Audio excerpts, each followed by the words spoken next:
I welcome you all again in my 3ds Max video lecture series of part second. ठीक है? And in this video lecture series, I am going to explain you each and everything about the 3ds Max software and V-Ray plugins in details. So I am request you all to watch the full video to get better understanding about the 3ds Max software and V-Ray plugin. So here I am going to start my second video regarding 3ds Max software. Okay, so friends, we previously see the basic introduction about the 3ds Max software, right? So हम लोगों ने देखा था कि brief एक short information about this main tool bar and यहाँ पे जो उसके सब टाइप्स और टोगल कीज है या जो क्रिएशन मेथड है उसके बारे में हम लोगों ने थोड़ा बहुत ओवरव्यू हम लोगों ने देखा था। वही हम लोग आज यही मेन टूल बार के जो कुछ भी यूज़ है जो हम यूज़ करने वाले हैं 3ds Max सॉफ्टवेयर में, उसको हम लोग आज डिटेल में जानेंगे। Okay, so first of all, in this main toolbar there are many keys और many tools are there ना। so पहला टूल क्या है कि यहाँ पे लिखा है undo और redo। ये दो टूल बहुत इम्पोर्टेंट होते हैं हमारे क्रिएशन के टाइम में। हम जब मेकिंग करते हैं या कोई भी ऑब्जेक्ट बनाते हैं तब इस रीडू और अंडू का हम लोग ज़्यादातर यूज़ करते हैं। ओके, सो और यहाँ पे कुछ आपको दिखाई दे रहा होगा कि हम लोगों ने कल डिस्कस किया था क्रिएशन एंड क्रिएशन के सब टॉपिक्स। ओके, क्रिएशन में क्या होता है, क्रिएशन में फर्स्ट है जियोमेट्री, देन यहाँ पे शेप्स है और कुछ लाइट कैमरा ऐसे कुछ और सॉन ऑब्जेक्ट्स है जो हम लोग आगे चल के देखने वाले हैं। सो क्रिएशन में हम लोग आज से स्टार्ट करेंगे ज्योमेट्री एंड ज्योमेट्री के सब टाइप्स। ज्योमेट्री में हमको सब टाइप्स मिलते हैं standard primitives, extended primitives, compound objects, particle system, patch grid, body objects, doors and so on. ठीक है, हम वन बाय वन करके जो कुछ भी कंपोनेंट्स है या कुछ भी ऑब्जेक्ट्स हैं हम लोग आगे चल के इन डिटेल्स देखने वाले हैं। इन क्रिएशन और उसके सब टाइप्स में आज हम लोग ऑब्जेक्ट क्रिएशन देखने वाले हैं। जो ऑब्जेक्ट क्रिएशन प्रीडिफाइंड हम लोगों को 3ds Max में मिल जाते हैं, like box, cone, sphere, geosphere, cylinder, cube, torus, pyramid, teapot and so on. ये हम लोग आज देखने वाले हैं ये कैसे हम लोग क्रिएट कर सकते हैं इन 3ds Max। ओके, सो मैंने आपको कल बताया था कि ये हम जब 3ds Max के यूजर इंटरफेस में आते हैं तो हमारे पास चार विंडोज मिल जाते हैं और व्यू पोर्ट्स मिल जाते हैं। लाइक पर्सपेक्टिव व्यू का एक व्यू पोर्ट होता है, फ्रंट व्यू पोर्ट होता है, top view port and left view port होता है। मोस्ट ऑफ दी वर्क हम लोग पर्सपेक्टिव व्यू पोर्ट में करते हैं। ओके, सो पर्सपेक्टिव व्यू पोर्ट को जूम करना है या फिर उसको मैक्सिमाइज करना है तो हम लोगों ने कल देखा था कि टू मेथड्स है। एक तो हम लोग ये प्लस आइकॉन पे क्लिक करके मैक्सिमाइज व्यू पोर्ट कर सकते हैं और इसमें ही जाके हम लोग रिस्टोर व्यू पोर्ट भी कर सकते हैं। और सेकंड मेथड है हम अल्ट प्लस डब्ल्यू करके, first of all you have to put your cursor on this viewport, then you have to press alt plus W for maximizing this viewport. Okay, so viewport में हम लोग देख पा रहे हैं कि यहाँ पे एक ग्रिड है। ओके, ये ग्रिड पे ही मोस्ट ऑफ दी हम लोग काम करते हैं। ऐसा कुछ नहीं है कि यहीं पे होगा, हम लोग बियॉन्ड द ग्रिड भी काम करेंगे, लेकिन ग्रिड पे मोस्ट ऑफ दी हम लोग सेंटर पॉइंट रेफर करके चलते हैं। सो ग्रिड को आपको ऑन और ऑफ करना है तो उसके लिए शॉर्टकट होगा जी। सो जी से ग्रिड ऑफ भी होगा, जी प्रेस करेंगे तो ग्रिड वापस भी आएगा। ओके, सो हम लोग चलते हैं फर्स्ट ऑब्जेक्ट क्रिएशन की तरह। तो क्रिएशन में फर्स्ट ऑब्जेक्ट है आपका बॉक्स। ओके, सो मैं बॉक्स पे क्लिक करूंगा, देन मुझे एक कर्सर मिल गया है जो मैं यहाँ पे फर्स्ट बॉक्स क्रिएशन के लिए यहाँ पे उसके पैरामीटर्स भी मिल जाएंगे। आप जैसे ही बॉक्स लोगे यहाँ पे आपके पैरामीटर्स मिल जाएंगे। पैरामीटर्स में क्या क्या है, लेंथ, विड्थ एंड हाइट और सो ऑन। उसके फिर लेंथ सेगमेंट्स है, फिर विड्थ सेगमेंट्स है, फिर हाइट सेगमेंट्स है। ओके, सो मैं फर्स्ट ऑफ ऑल बॉक्स लूंगा। बॉक्स लेने के बाद मुझे एक कर्सर मिलेगा। सो कर्सर में मैं यहाँ पे एक फर्स्ट पॉइंट मुझे डिफाइन करना पड़ेगा। मैंने फर्स्ट पॉइंट डिफाइन किया तो यहाँ पे X Y and Z direction मुझे दिखाई दे रही है। मुझे फर्स्ट लेफ्ट साइड का जो मेरा माउस है, माउस का बटन है, वो होल्ड करके ड्रैग करना पड़ेगा। जब मैं जैसे ही ड्रैग करूंगा तो ये अपना ऑब्जेक्ट बनना चालू हो जाएगा in X and Y plane. Okay, so X and Y plane में बनेगा। फिर उसके बाद में मुझे वो फर्स्ट लेफ्ट आपका जो बटन है वो छोड़ देना पड़ेगा, या फिर उसको रिलीज करके फिर अप डायरेक्शन में मुझे ये देना पड़ेगा अपना height. Okay, so up direction में हाइट देने के लिए मैं ओनली माउस को ड्रैग फॉरवर्ड और बैकवर्ड ड्रैग कर रहा हूँ। ओके, सो मैंने फॉरवर्ड ड्रैग किया तो मुझे हाइट मिल रहा है। सो ये अभी मैंने एक रफली एक क्यूब बना दिया है, जिसका जिसका मैं इसको पहले सेगमेंट्स वन वन कर देता हूँ। ओके,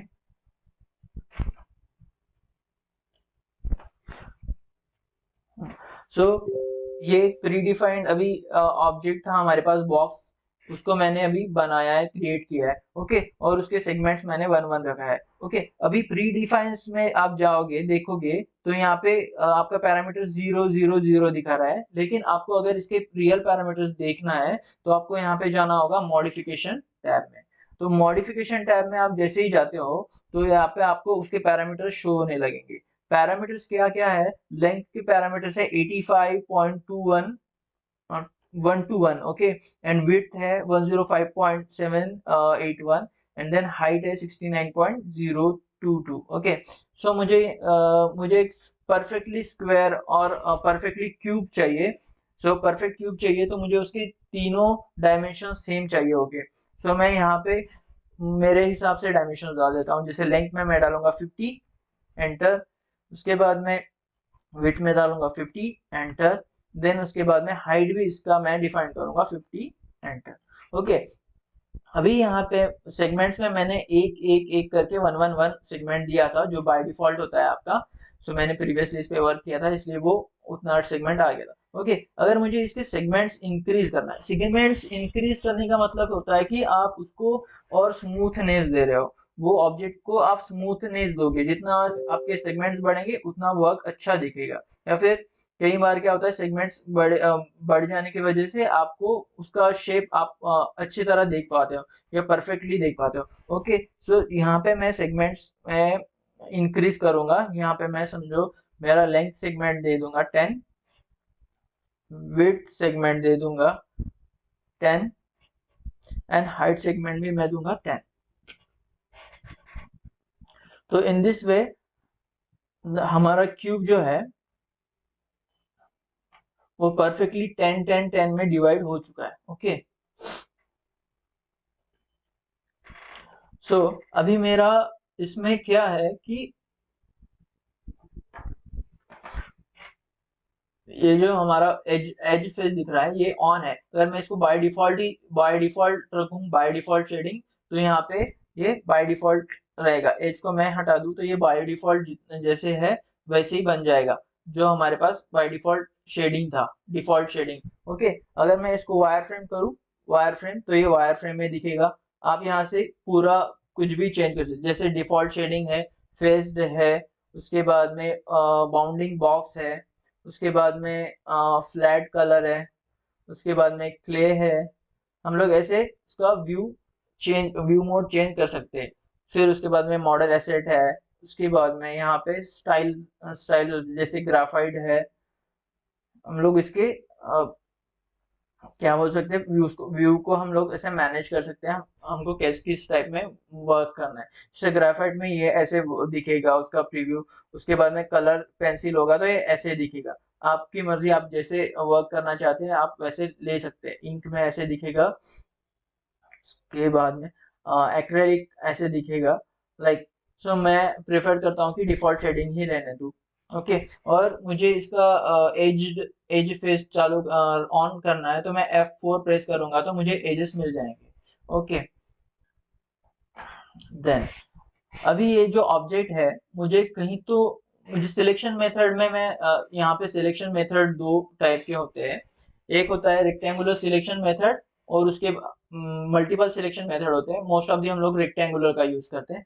सिलेक्शन क्या होता है कि कोई भी ऑब्जेक्ट को हमको सिलेक्ट करना है डिलीट करने के लिए या मूव करने के लिए, तो हम ऐसे सिलेक्ट करेंगे। तो उसको सिलेक्शन हमारे पास मोस्ट ऑफ दी 4 या 5 टाइप के सिलेक्शन है। अभी हम लोग देखेंगे सिलेक्शन कितने टाइप के हैं। टूल्स में जाएंगे, टूल्स में जाने के बाद यहाँ पे एडिट, हाँ सॉरी, एडिट में जाएंगे। एडिट में जाने के बाद में यहाँ पे सिलेक्शन रीजन करके एक ऑप्शन है। सिलेक्शन रीजन में हमारे पास रेक्टेंगुलर रीजन है, सर्कुलर रीजन है, फेंस रीजन है, लेसो रीजन है और पेंट सिलेक्शन रीजन है। तो इतने टाइप के हमारे पास सिलेक्शन है। हम लोगों ने अभी अभी कौन सा देखा है, सिलेक्शन होता है हमारे पास अभी रेक्टेंगुलर। अगर मेरे पास मल्टीपल ऑब्जेक्ट्स है, लाइक मैं बॉक्स ले चुका हूँ, मैं अभी कोन लूंगा, ठीक है। सो कोन लूंगा। तो कोन को डिफाइन, कोन को आप कैसे तैयार करोगे, आप बनाओगे कैसे, क्रिएट कैसे करोगे? First of all you have to put one point and drag it outside, ठीक है। फिर आपको कुछ हाइट देनी पड़ेगी। फिर हाइट से आपको कोन बनाने के लिए हाइट या तो फिर अप कर सकते हैं या तो फिर डाउन करके या फिर ड्रैग डाउन करके आप उसका कोन शेप तैयार कर सकते हैं। ओके, इस तरह से हम लोग कोन बना सकते हैं, लाइक। फिर उसके बाद में यहाँ पे है कुछ स्पीयर। स्पीयर हम लोग कुछ ऐड करेंगे, जियोस्फीयर, ओके। फिर उसके बाद में सिलेंडर। सिलेंडर के लिए आपको आउटर डायमीटर देना पड़ेगा, फिर उसकी हाइट देनी पड़ेगी, तो सिलेंडर बन जाएगा ऐसे। फिर उसके बाद में ट्यूब।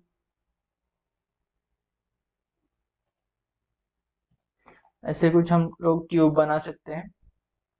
देखिए अभी यहाँ पे सेगमेंट्स कुछ कम है, इसलिए वो ऐसे दिख रहा है। अगर हम लोग इसके सेगमेंट्स बढ़ा दे, जैसे इसके हाइट सेगमेंट और उसके बाद में कैप सेगमेंट ऐसे है, तो हम लोग इसको बढ़ा देंगे तो वो और स्मूथ होता चला जाएगा, लाइक दिस।